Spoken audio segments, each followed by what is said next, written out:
before we are getting ready to receive this precious gift of the Holy Spirit, there is something I would like to say about the Gospels. How marvelous that the Gospels are written the way they are. It is not only a recount of what happened, but it is a lively dialogue between the Lord and his disciples, and with the Lord, among the Lord and different people. And this is extraordinary, because when we read the Gospels, we are engaged in what is going on. We're not just readers reading a novel that happened 2,000 years ago. We actually are engaged and become part of the living gospel. Because if we take into consideration what Paul said and what Festus said about Paul, in the first reading, he says that they had some issues with him about their own religion and about a certain Jesus who had died, but who Paul claimed was alive. So if we take this as a departing point, that we receive the faith that Jesus is alive, then when we read the Gospels, we are engaged, and it is actually the Lord not addressing Peter only, but also addressing me and addressing you.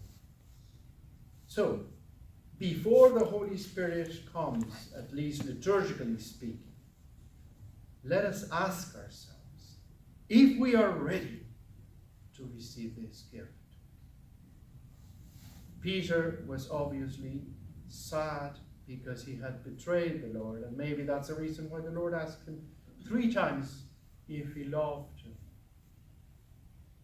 Because of Pope Benedict, we are able to go into the text more profoundly, and actually the Greek verbs that are depicted in the Gospels are different. They're lost in some translations.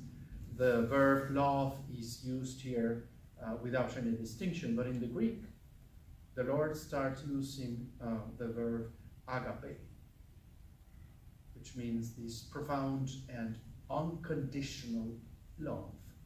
And Peter responds with a humble friendship love.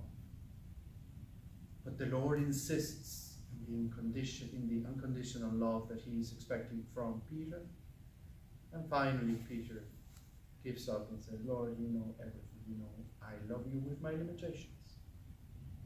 And then the Lord says, but feed my sheep. So we are engaged in the Gospels, and it is actually the Lord who is telling us, do you love me? Do you love me without conditions? Do you want to follow me? And then we may answer, whatever the condition we're at, no matter our lack of faith or our lack of charity, no matter where we are at, it will matter after the Lord asks us the question. It doesn't matter where we're at, it matters how we respond and how we commit to that. They say, actually there's a tradition, as you know, in Rome, there's a little temple, little chapel outside Rome called Quo Vadis. Where are you going? And it kind of brings to mind the tradition that Peter fled Rome when he was going to be crucified, and then he met the Lord again in a vision. And so Peter asked, where are you going, Lord? Quo vadis, Domine? And the Lord responded, I'm going to Rome to die again for you. So Peter got up and went back to Rome to be crucified. So it doesn't matter where we're at.